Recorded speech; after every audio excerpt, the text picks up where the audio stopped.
without further ado, we'll start with the open meetings. So thanks everyone who came back for the second half. We actually didn't have time to discuss this a little bit, but this was supposed to be incentive for folks to stay for the second half. That's my puppy at 10 weeks, and you'll get to see what it looks like at 1 year to stay for the whole So the Open Meetings Act, we obviously do Apple work, we do Open Meeting Act work, and I think the Open Meeting Act is a really, really powerful act. So let's get started with what is the Open Meetings Act? Very similar to the Access to Public Records Act, it starts out with that dual purpose. I think that the first part is what everybody maybe would assume the Open Meetings Act is about. Public business is performed in an open and public manner. And that's sort of the paramount, that's the first thing you really think about when you think about the Open Meetings Act. But the second thing that I've highlighted there, citizens be advised of and aware of, not only the performance of public officials, but the deliberations and decisions that go into the making of public policy. Right, so it's really those two components. One, that everything's open. Two, that citizens are aware of it and know that it's going to happen. So, broad brush, what does the Open Meeting Act require? And again, we start with that broad presumption that everything the government does, everything a public body does is open. It happens at an open meeting that can be attended by members of the public. That's the presumption, that's where we start. Now, just like the Access to Public Records Act, there are some limited exemptions. There's 10 exemptions for closed meetings, for executive sessions, for which a public body could choose to hold executive sessions to discuss very limited topics. And we'll obviously get to those in more detail. So you have these open meetings, but people need to be aware of and advised of them. So how do you do that? Well, you have notice ahead of time. We'll get into this, but you have your annual notice, that's your yearly calendar notice, but also your supplemental notice before each and every meeting so that folks can know what's going to happen at your meeting. You have notice ahead of time, you have your open meeting. What happens after? Well, you have meeting minutes that are posted, they're publicly available so that folks can know what happened at those public meetings. So you have your notice, the open meeting, the meeting minutes. Those are sort of broad brush what the Open Meeting Act requires. This is a slide I came up with that no one ever really seems to get, so I have to explain it. The OMA is a floor, not a ceiling, right? We talked about this in the Access to Public Records Act. It applies here. The Open Meeting Act has it's really a bare minimum level of requirements. You have to provide at least 40 hours notice, but you can provide more. We'll talk about it in the meeting minutes. You have to provide certain date, time, place. Can you provide more detail? Absolutely, right? It's just the floor. You can always do more. We certainly encourage folks to do more, be more transparent. So whenever I get an OMA question, either from a citizen, a solicitor, legal counsel, the first thing I always think of are these three elements that trigger the Open Meeting Act. And they are quorum of the public body has a meeting. Mike will get into those in detail in a moment, but you have to have all three of those in order for the Open Meeting Act to apply. You can think of it as like a faucet or a light switch. It's either you have those three elements and the OMA is on. Everything in the OMA applies. The notice, the open meeting, the meeting minutes, all that applies, or if you don't have one of those three, the Open Meeting Act doesn't apply, right?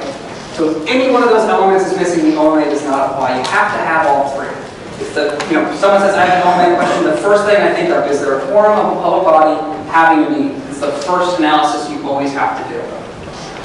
So Sean's right. I mean, this is where we get almost all of our questions about the Open Meeting Act. This is what we're doing. Does the Open Meeting Act apply? I just had a question moments ago. We have these questions all the time. So again, thinking about this after today, right? After today, how are you going to think about whether or not the Open Meeting Act applies? As Sean mentioned, we've got those three elements. Let's talk about the public body. The definition is a little bit more narrow than the Access to Public Record definition. It doesn't have that language about applying to a private person or entity acting on behalf of the government, but it does apply to any state or municipal government or any subdivision thereof. Again, it's a broad definition. A couple other things with this. Number one, so you've got your town council, you've got your school committee. Obviously, those are public bodies. Well, what happens when they appoint a subcommittee? Well, very likely that subcommittee is its own public body.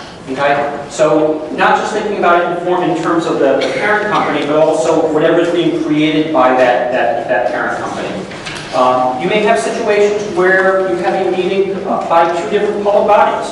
You might have the school committee meeting with a subcommittee that the school committee created. You might have the town of North Providence City Council or Town Council meeting with the Providence City Council. Okay, those are two separate public bodies. They've got to be analyzed and looked at separately. You may very well have a situation where there's a meeting for both of those public bodies, right? All the open meeting provisions apply to both those public bodies. Or maybe it's a situation where it applies to just one of those public bodies based on the fact that both of those are not meeting all three of these elements. Okay, so public body, that's the first question. Second question is, do you have a quorum? Okay, a quorum is defined as a simple majority of the membership of a public body. If you've got 5 members on your public body, 3 is a quorum. Okay, if you have a 5-member town council and they create a subcommittee of 3 members, okay, that subcommittee is its own public body. It's got to be analyzed and looked at completely separate. Okay, the quorum of that subcommittee, if 3 people are on the subcommittee, a quorum is 2. Okay. You might have a situation where that subcommittee has members of the town council on it, but it's its own subcommittee. Okay, it gets analyzed under that subcommittee umbrella. What happens, and we've talked about this for years. I think most or all of you are familiar with these terms of walking or rolling quorum. They're really important. And functionally for all of you, practically, this is kind of where that rubber meets the road, so to speak. A rolling or walking quorum, we just said that in order to have the Open Meeting Act apply, you have to have a public body of quorum to meet. What if you don't have a quorum? Let's go back to the example that I just had of a 5-member public body. 3 members of that public body would be a quorum. Say Sean and I are both members of that public body. Could Sean and I have a discussion about something that the public body has supervision, control, jurisdiction, or advisory power over? And not violate the Open Meeting Act? And the answer is yes, we can. We're a public body, we're talking, we'll get to the meeting element in a second, but we are having a meeting, but we are not a quorum. We're not a simple majority of the membership of the public body. Now what if after Sean and I meet, Sean then goes and talks to Kate? Does that violate the Open Meeting Act? I heard somebody say yes. I love the audience participation part. But that's absolutely correct. Yes, it is. Okay? Because we've now done a rolling quorum or walking quorum. You can't do through a series of meetings, which you can't do collectively. Okay? Quorums can also be created through a non-public body now. Okay? This was an example where we had 3 members of a public body, but if Sean and I meet with the superintendent of the schools, even though the superintendent is not a member of the public body, and then the second group comes in, and the second group meets with the superintendent kind of closes that group, closes that loop, has that nexus and says, well, this is what was discussed during the first meeting. Well, then again, you've done collectively, which you can't do individually. So I think that's really the thing to think about. You can't do collectively, which you couldn't do through one meeting. And you can't do collectively through electronic means, which you couldn't do in person. Okay? And we'll go through some of those examples in a moment. And the last part of this 3-pronged stool, what is a meeting? Okay? A meeting is defined as any matter or any occasion where the public body is having a collective discussion or taking action over something that has supervision, control, jurisdiction, or advisory power. Really important that this extends to matters that you have advisory power over. Okay? You may not have the ability to act on this. You might be a subcommittee that just makes a recommendation. It doesn't matter on the Open Meeting Act. Okay? It doesn't matter if you call your situation a retreat or a workshop or a working session. The Open Meeting Act doesn't look at labels. It looks at what's happening substantively. If you're having a discussion, a collective discussion, or taking action over something that you have supervision, control, jurisdiction, or advisory power over, it falls within the Open Meetings Act. The public doesn't just have the right to know what decisions are being made. They have the right to see and know how those decisions are being made. They have a right to witness those discussions. So when you look at it through that frame, again, it doesn't matter if you call it a retreat or a workshop or however you call it, the public has a right to attend, provided that those 3 prongs are met, right? That's when the Open Meeting Act kicks in. So let's do a couple of scenarios that I think are sort of commonplace scenarios that we hear quite often, and sort of think through those 3 elements and whether or not they apply. After meeting trip to a diner, right? So the Providence City Council has a great meeting, they properly close it, the entire City Council goes to the Classic Cafe for some dessert and coffee. Does that violate the Open Meeting Act? Well, certainly you have a quorum, right? All the City Council is there. You have a public body, council is indisputably a public body. Are they having a meeting? Again, are they discussing and acting over something which they have supervision, control, jurisdiction, or advisory power? If they're sitting in the classic cafe and talking about how great the weather is, how great the Red Sox are doing, kids are doing in school, maybe not, maybe not. But if they're talking about the budget, if they're talking about street sweeping, if they're talking about anything within their supervision, control, jurisdiction, or advisory power, that would be a meeting. And it would be a violation under the Open Meeting Act. So, best practices is maybe not to put yourselves in those kinds of situations where people have to wonder, what are they discussing? Is it just baseball, or are they discussing something that they actually have supervision, control, jurisdiction, or advisory power over? I will say this is a complaint we get relatively often because it looks sort of nefarious, right? You walk into the cafe and you see the entire city council seated around a table. How are you going to know what they're talking about? And when we get those complaints, what our office does is we ask for affidavits from each and every member of that city council, that public body. We say, what were you talking about? Who said what was said in response? You need to know whether they were talking about something under their supervision, control, jurisdiction, or advisory power. So again, I think best practice is maybe not to put yourself in that kind of situation where you really have to put yourself to the proof of that.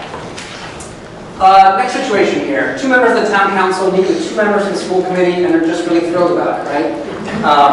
Does this violate the Open Meeting Act?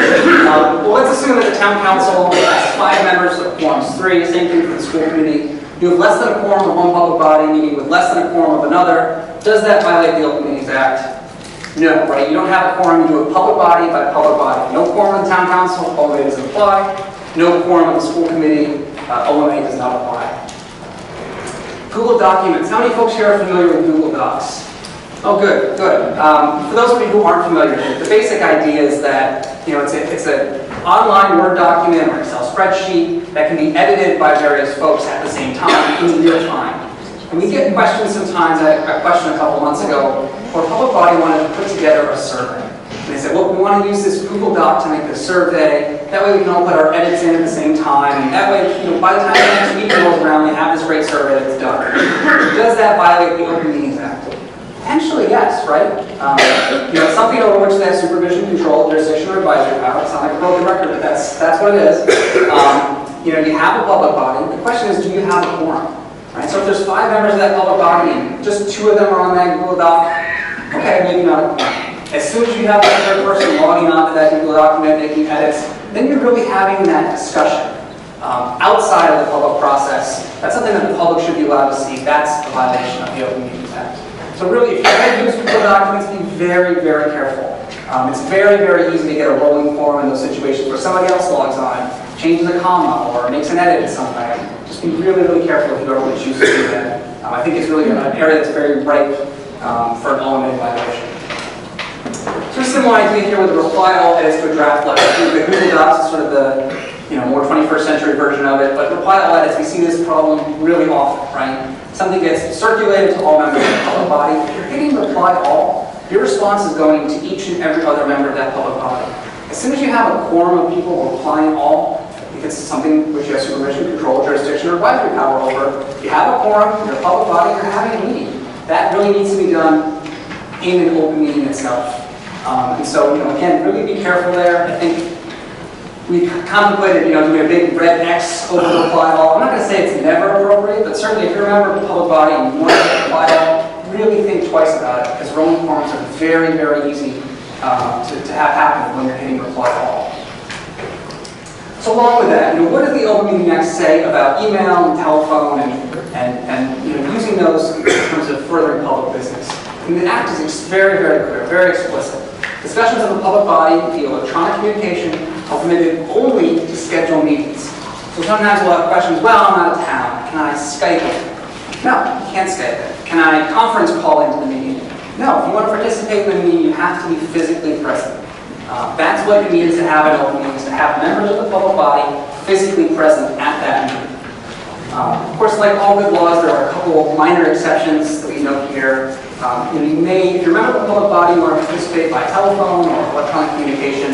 You can only do so if these are very limited. If you're on active duty in the military, or you have a disability, as pursuant to the Governor's Commission on Disabilities. But again, that's a very, very limited set of exceptions. If you want to be, present for the meeting, you have to be physically present for the meeting.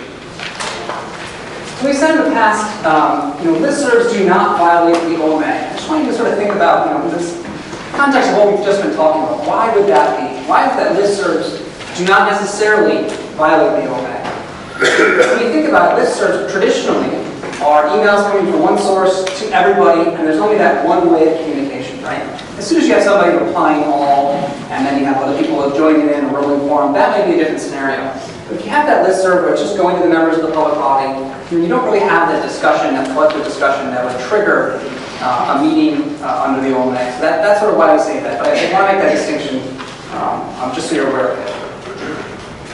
So we were talking about the public records, that certain documents are exempt, and because they're exempt means that they don't have to be given out, but they can be given out. It's really the same thing with the open meetings law. Okay? The open meeting law starts with the presumption that all your meetings are in public, but there are 10 exemptions. Okay? You can go into executive session. You don't have to go into executive session. You see that, sorry, I lost it. Those 10 exemptions are in your booklet. They're on pages 26 and 27. And again, we're not going to go through all of those exemptions, but all your meetings are presumed to be public, and if they fall within one of those 10 exemptions, they can be closed. They don't have to be closed. Okay? The invitation as to who goes into executive session lies with the public body. Now, let me explain what that means. Obviously the public body themselves are going to go into executive session. We've had complaints every once in a while that they let the police chief in, they let the fire chief in. As long as there's some relationship as to why that person's attending, that discretion, that decision lies with the public body. If you get to the point where the public body says this member of the public can come in, that this member of the public can't come in, and there's no rational relationship or reason for that, well, that's a whole different issue. Okay? But as long as there's a reason for somebody to be in that executive session, that doesn't violate the Open Meeting Act. The first exception, again, they're on there's 10 of them now, page 26 and 27. But the first exception exempts discussions relating to the job performance, character, or physical or mental health of an affected person or persons. Again, this goes back to what we talked about with public record law. It's that presumption of openness. If you're going to close it, the exemptions are construed narrowly. You see that we bolded the word discussion. The reason we did that is because reading this narrowly and reading this according to its plain language, this exempts and allows the public body only to go into executive session for discussions. Okay, if you're going to take any action, if you're going to take any votes, you have to come out of executive session and take that action. Okay? A couple other things. If you're going to go into executive session under this exception, this is one of two situations in the Open Meeting Act where actual notice is required to somebody. Sean will talk about the other one in a couple slides.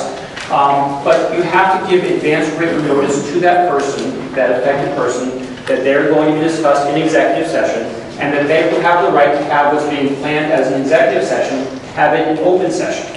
Okay? The right doesn't go the other way. If you're planning to have it in open session, you don't have to give that person notice. You certainly can give them notice that they're going to be discussed in open session, but they don't have the right to have what's being planned in open session be held in executive session. Okay? A couple other things with this. If you're going to discuss somebody in open session, in executive session, you have to state your open call. You have to record in your minutes that they have received advance notice. They can exercise that option right up at that meeting. Okay? They don't have to give you advance notice that they're going to elect to have it in an open session. And because of that, you should be pretty careful. I guess this is a good practical tip. You should be pretty careful of what your executive session agenda says. Right? It shouldn't say we're going into executive session. Okay? You may think you are, but there's a wild card. Right? Somebody may say, I want this in an open session. So, it's probably more appropriate to say we plan to go into executive session, or may go into executive session.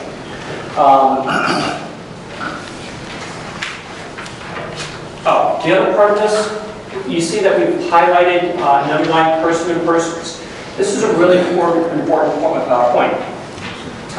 If you're planning to go into executive session to discuss interview questions or a overall administrative evaluation, if you're going in not to discuss a person or persons, then you're not allowed to go in under executive session under this exception.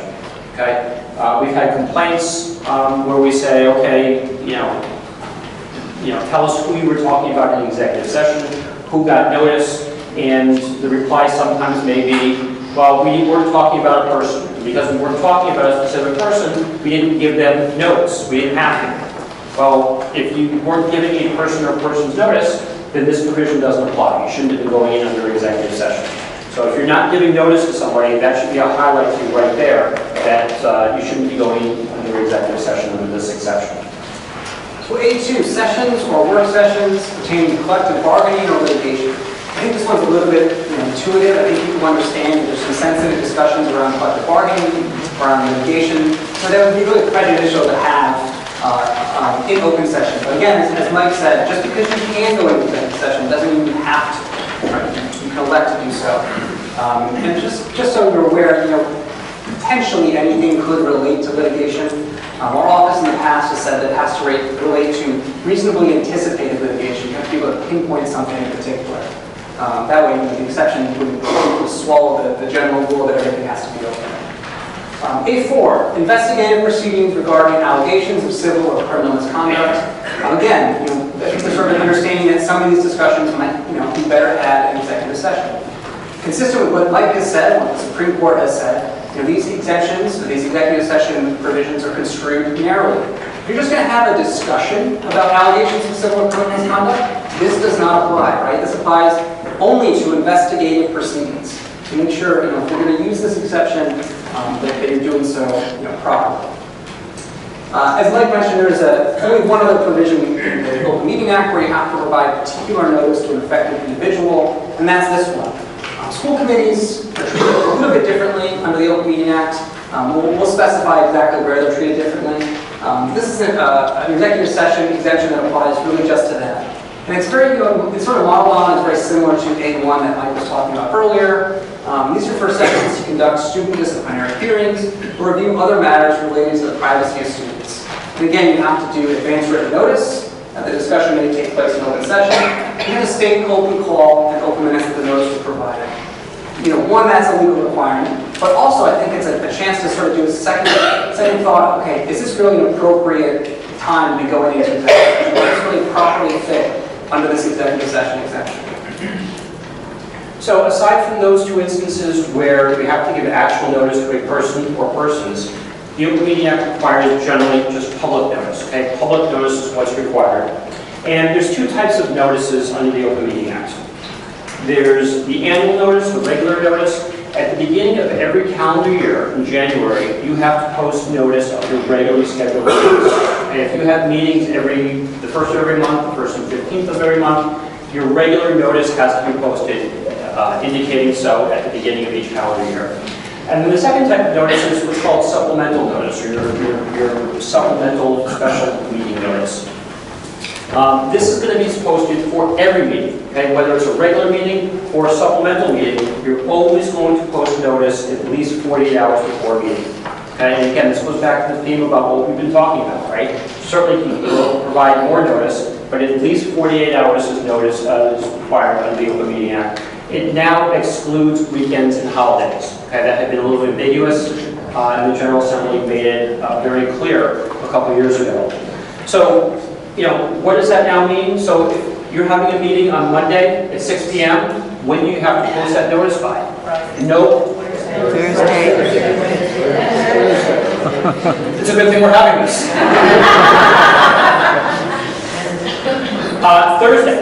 Thursday, 6 p.m. Okay? Because Thursday to 6 p.m. takes you to Friday, 6 p.m. 6 p.m. On Friday takes you to midnight, and that's where the clock stops. Clock stops on Saturday and Sunday. It picks back up on Monday at midnight, and then it goes the rest of the time till 6 p.m. So that's your 48 hours. It's a little tricky sometimes, just based on the answers that were being shouted out. So think about it. Again, this is one of those instances where if you just think about it for a moment's notice, when do you have to post that notice? Having a chart like this meeting, if we have a meeting on whatever day it is, when does it have to be posted by? Thinking about that, sometimes that little advanced thinking makes things a lot easier down the line. Where does the notice have to be posted? If it's your regular notice, it has to be posted on the Secretary of State's website electronically. Also has to be provided to a member of the public upon their request. If it's a supplemental notice, it has to be posted at the principal office of the public body having the meeting. If there is no principal office, at the location of the meeting. It also has to be posted in one other prominent location within the governmental unit. And it also has to be posted on the Secretary of State's website also. So the Open Meetings Act has very specific requirements what has to be in each, the annual and the supplemental notice. For annual, dates, times, locations, and as Mike said, it has to be available to the public with all request. And that's a pretty low threshold in terms of what you actually have to provide. You certainly can provide more information, but as a bare minimum, you have to provide that for your annual notice. Supplemental notice is a little bit different. Dates, times, location, date posted as well. And then this provision, statement specifying the business to be discussed. This is probably the single most litigated provision of the Open Meeting Act. It's something we hear about, I want to say, on almost a daily basis. So we're going to spend some time with this provision, with this little part of the supplemental notice, so that you really get it. The basic gist of this is as specific as you can possibly be, that's how specific you should be. We're talking about supplemental notice, this is your agenda items. Each agenda item should be as specific as you can possibly make it. So in the past, what are some improper agenda items? Things that are just per se improper. Things that we used to see, you don't see so much anymore. Old business, new business. It's really anything, isn't it? I mean, anything could fall under old business, new business. That doesn't give anyone who's at home any idea what you're going to be talking about. Even things like treasurer's report, police chief's report. What are they reporting on? Right? They're reporting on fiscal year 2020 budget. They're reporting on crime stats. If I'm seated at home 48 hours before the meeting, I see the notice goes up, and I take a look and I see treasurer's report, how am I supposed to know if I want to attend that meeting or not? That's the person we need to write these agendas for. The person who's debating whether or not they want to go. Any other matter brought before the board. Again, that could be anything. It's not sufficiently specific. Like I said, we don't see it that often, but we do occasionally see these kinds of per se improper agenda items. We had a case just this year. The agenda item was legislative update. On what, right? What was the update on? We have no idea. Neither would anybody who was deciding whether or not to attend that meeting. Given that I'll do like the audience participation component of this, let's do a little pop quiz, which I'm sure you're looking forward to when you came here today. Let's look at a couple of agenda items and see whether or not you think they're sufficiently specific. So the agenda item here is interviews for potential boards and commission appointments. What actually happened at the meeting? Well, the town council did conduct the interviews and then they voted on the appointments. Show of hands, do you think that this does violate the OMA? Yeah, you're right. Not okay, right? That's the Tanner case from the Rhode Island Supreme Court, 2005. They said, look, the agenda item just says interviews. It doesn't say you're going to vote. Like, how am I supposed to know that you're going to be voting on those potential board and commission appointments? That's not sufficiently specific. Next agenda item, 4, communications. Request for extension from Turner Scott received 11/30/08 regarding petition of Congregation Jesuit Israel. And what happened at the meeting? The extension was granted. What do we think? Violation? Raise your hand. Yeah, I think you guys get the trend. Yeah, that's a violation, right? Rhode Island Supreme Court 2013 case, Analik.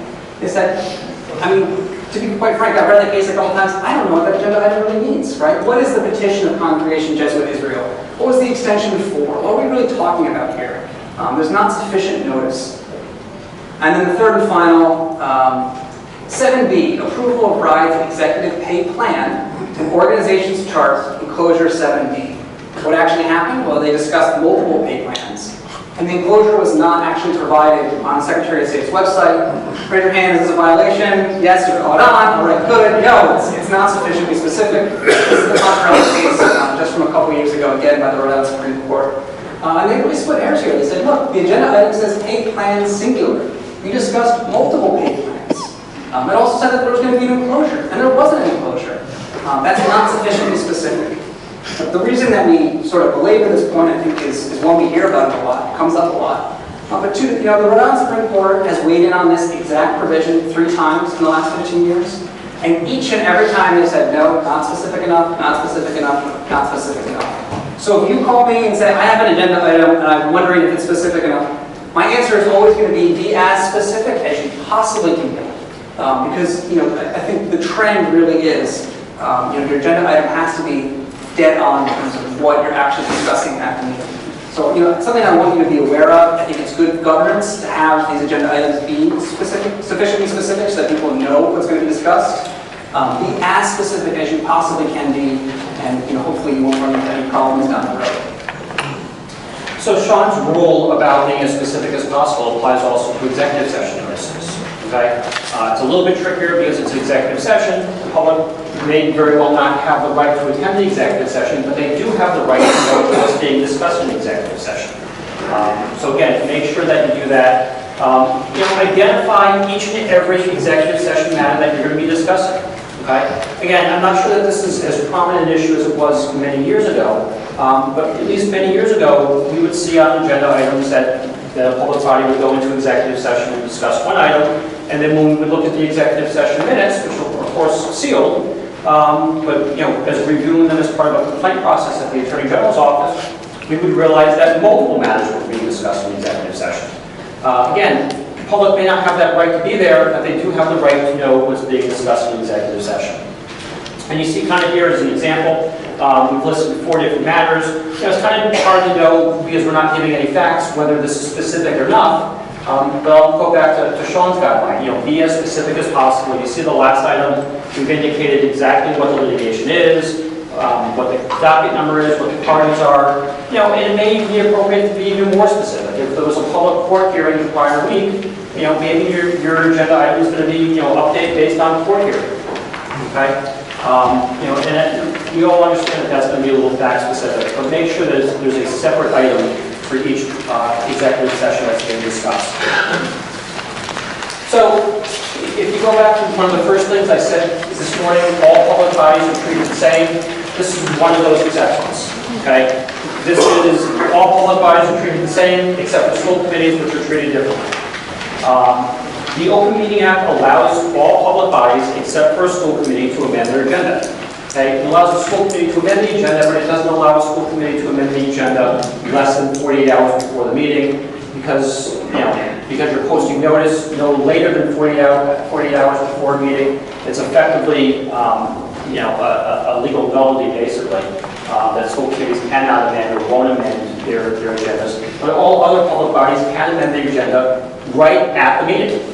Okay? So if you get into the situation that Sean's talking about, where you've posted your agenda, your discussion is veering in another direction, or it's arguably veering in a discussion that exceeds what has been posted, you can amend your agenda to include that new agenda item. Okay? You do it by majority vote of the public body. You do it right there at the meeting. And you now once it's been amended, you can now discuss that. You see that I mentioned that you can discuss it. That's all you can do. Okay? You can't take any action on that matter that's been added to the agenda. You can't vote on it unless it's an emergency. We'll talk about that in a moment. You can refer that matter to another person or another body for their action. Okay? So amend yes, take action unless it's an emergency. Yeah. Talking about an emergency meeting. So there's one situation where you can have a meeting on less than 48 hours notice. It's an emergency meeting. This is a very, very limited exception. Okay? I mean, just by virtue of the fact that the Open Meeting Act requires 48 hours notice, this allows you to have a meeting on less than 48 hours notice. You kind of get the idea of how limited this exception is. First sentence, this allows a public body to have a meeting on less than 48 hours notice for an unexpected occurrence that requires immediate action to protect the public. Okay? This is not, we've got people going on vacation, we think it's more convenient. That's not what this is about. This is about if you don't take action regarding this unexpected occurrence within 48 hours, then the public is going to be harmed, bad things are going to happen. The classic example that we had probably over a decade ago was a school committee that convened an emergency meeting after a heavy snowfall and the roof was about to collapse. Okay? No arguments there, right? The meeting's got to be convened. Something bad is going to happen if action is going to be taken. If there is an emergency meeting, it has to be posted as soon as practicable. At that meeting, you have to state for the open call and report in your open session minutes why that meeting is being convened on less than 48 hours notice, and discuss only that emergent matter. Okay, you can't discuss any other matter that's not an emergency. You see the case involving Central Falls and the White detention facility that we had earlier this year. I think that this kind of really exemplifies how limited this exception is. Okay? This was a case where Wyatt was convening a meeting on a Friday. They had posted proper notice for it. It was in the middle of the federal government shutdown. They were concerned and about to run out of money. And even though I certainly don't consider myself an expert in detention facilities, I get the idea that when detention facilities run out of money, that's a bad thing. Bad things can happen. So they had the meeting scheduled for Friday. They were going to vote on a loan to establish another line of money and revenue to keep the facility open. A member of the public body of the board was not able to attend the meeting. The meeting got canceled on the Friday. They ended up having the meeting scheduled for Tuesday. Well, they didn't have time because Monday was a holiday to post proper notice. So they canceled the meeting on Friday afternoon. Saturday went by without posting notice. This was Saturday. Sunday went by without notice. Monday was a holiday. Notice got posted on Tuesday morning for an emergency meeting on Tuesday afternoon, Tuesday 6 p.m. Okay? We found that the emergency meeting itself was appropriate. Okay? Under those circumstances, those limited circumstances, that it was an emergent matter, it wasn't an unexpected matter. Nobody knew when the federal government shutdown was going to continue. We consider it a little bit of a close call, to be frank, but we found that it was an emergency meeting. When we found that there was the violation, was the meeting wasn't posted as soon as practical. Okay? And we understood that there was a Saturday there, we understood there was a Sunday, we understood that there was a Monday holiday, we understood that the meeting was posted on Tuesday morning for a meeting Tuesday evening. Okay? But if you're going to exercise this exception, and this is a unique exception, it's an emergent exception, we're expecting that you take extraordinary measures to make sure that that meeting gets posted as soon as practical. Okay? Even if the notice had been posted on a Saturday, even if the notice had not been posted at the locations of the meeting because the buildings were closed, if the notice could have been posted electronically through the Secretary of State's website, right? Those postings can be done, it doesn't have to be done in your office, it can be done electronically and remotely. Even if that had been done, and even though those are weekend hours that don't count towards the 40 hours, that would have provided the public more notice, that would have provided some evidence that your public body had made that attempt to make that notice posting as soon as practical. So that's the type of effort that we're looking for. And frankly, if we don't see it, again, that burden is going to be on the public body to show that they did not violate the act. Because they didn't show it in that case, we held that was a violation. And the two slides that I just talked about, amending the agenda and the emergency provision, there's also this clause for both of them. Okay? No public body or the members thereof may use this section to circumvent the requirements of the Open Meetings Act, the spirit of the Open Meetings Act. You can't leave something off the agenda. You can't have an unexpected occurrence that you didn't think was going to be an unexpected occurrence just to have an emergency meeting or just to amend the agenda. These provisions are there to allow public bodies to operate when matters do come up. But if you're planning for the matter to come up, you can't plan to amend the agenda, you can't plan to have an emergency meeting. So let's move on quickly to public comment. This is something I received a lot of calls about from a lot of frustrated people.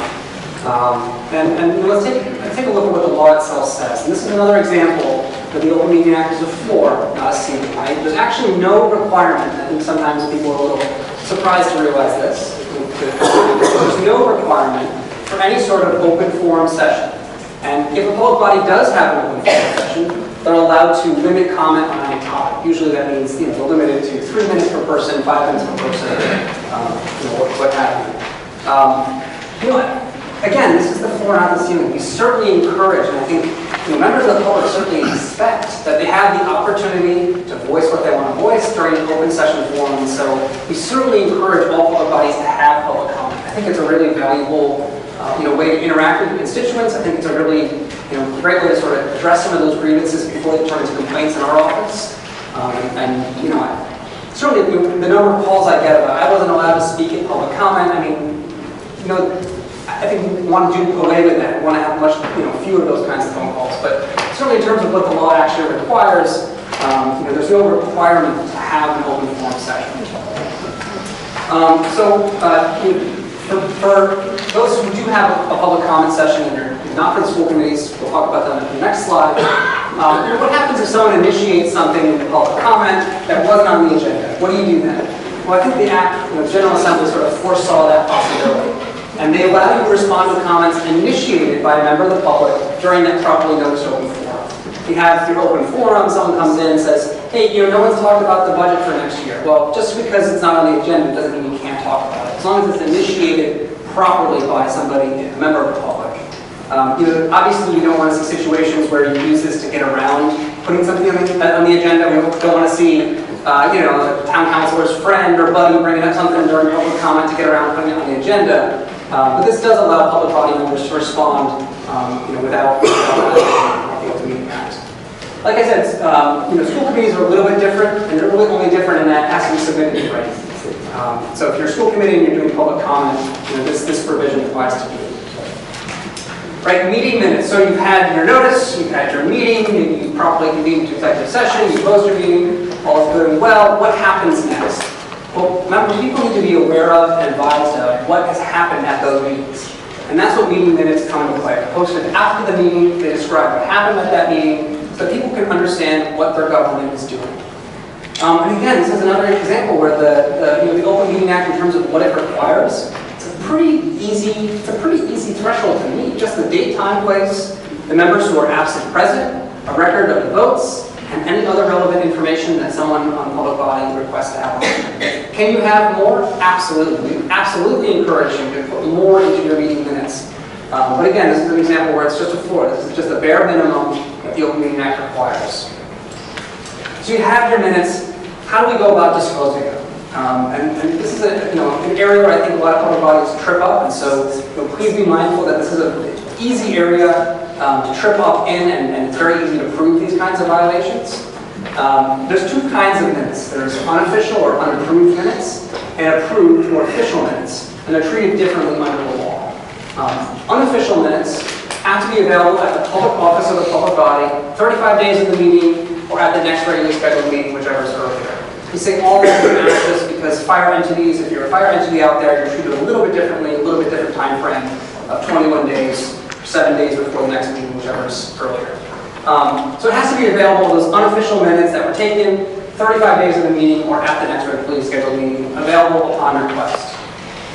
Official or approved minutes, there's a little bit more of an onus on the public body to post this. This provision used to just apply to state agencies a couple of years ago. It was changed, so now every single public body in the state has to keep approved minutes and file them to the Secretary of State within 35 days of the meeting. I've seen a number of public bodies get tripped up on this. Like I said, this is a very, very easy provision to prove has been violated. All you have to do is go on the Secretary of State's website. They'll say when the meeting was and when the minutes were posted. And if you do the math, and it's more than 35 days, it's not a violation. So, it's not terribly difficult to post these approved minutes with the Secretary of State. Please be mindful of this provision. It can really trip a public body up. And, it's important to have those meeting minutes up there within that time frame. I think this provision applies under the radar a little bit, but I think it's also really important. Your meetings have to be open to persons with disabilities. I don't think that comes as a shock to anybody. But again, just from the person's perspective of who's attending that meeting, just imagine somebody with a disability who wants to attend a meeting and can't, right? I mean, it violates the law, probably violates several laws, to be honest with you, other than the open meeting law. But it's also a perception issue also. A little bit separate and apart from this, the public has a right to videotape the meeting or audio tape the meeting, right? There's a federal court decision, I think it was from the 1980s on that issue. Okay? They can tape the open meetings. If there is a violation of the Open Meeting Act, again, the same thing with the Access to Public Record Act. Somebody can go right to Superior Court. They can also go to the AG's office, and we'll do that same type of investigation that I talked about a minute ago. You see here is the same provision that we talked about with the Access to Public Records Act. We shall do the investigation. We may file it in Superior Court, and we may seek remedies. And those remedies might include injunctive relief, which could actually undo an action that was taken, a vote maybe to approve a budget item. It wasn't sufficiently noticed on the agenda. There wasn't a statement specifying the nature of the business to be discussed. If we found that was a violation, we could go to Superior Court, and a judge could declare that action null and void. The public body would have to redo that. The civil fines here are a little bit greater than the records context, $5,000. And of course, attorney's fees and costs, which we all know can be well over $5,000. But before we sort of conclude here, I wanted to highlight some of the things that we have that are resources for you. This is our complaint process. This is the very last page of your booklet, page 53. I'm not going to go into each and every little detail on it, but it basically should give you a sense of what Mike was talking about earlier. How complaints come into our office, how we respond to them, what's expected of the public body. We put it out there for both people who are thinking of filing complaints, but also for the public body so they know how the process works. This is the general process that our office undertakes while we accept complaints. Resources. The whole point of doing this presentation, the whole point of being here today, we're really keen on fostering compliance. I would so much rather have a phone call from a city solicitor, legal counsel, before something becomes an issue, and a phone call after something's an issue from a concerned citizen who wants to file a complaint. It's just better for government, it's better for all of us. It's a win-win to foster compliance. And so, part of the goal today is fostering that compliance, letting you know where to look for the answers. There's a whole bunch of resources out there in case you have questions, you want to follow up. I think really one of the best resources for you is the Attorney General's website. We have all of our recent findings on there, as well as our guide to open government, this very presentation, copies of the laws themselves, and we also try to make our office available. So if you're a member of the public body and legal counsel, we certainly encourage you to ask your legal counsel to contact us. We're available by phone, by email, and like I said, I'd much rather get those phone calls. Hey, I'm wondering if the agenda item is sufficiently specific. And you know what I'm going to say, as specific as possible, but you at least make that phone call, make that effort ahead of time. Also in your book, page 44 and 47 of the OMA and the APRA checklist. Now these, they're not designed to be totally comprehensive, but they are designed to be a resource for you. Yep. If you're going to deny somebody's public record request, take a look at that APRA checklist. Make sure that you're submitting it in writing, denial writing. Make sure that you indicate the procedures for denial. And also make sure that you're specifying the reasons for the denial as well. Those are really just sort of second guessing the decisions that you're making, making sure that they're grounded in the statutes themselves. They've also included a guideline for convening into executive session. That's on page 51. Again, it's just supposed to be a guideline. It's supposed to be helpful. If you do choose to go into executive session, you do so properly. Just take a couple quick slides here on our website. For folks who aren't familiar, this is the front page of our website.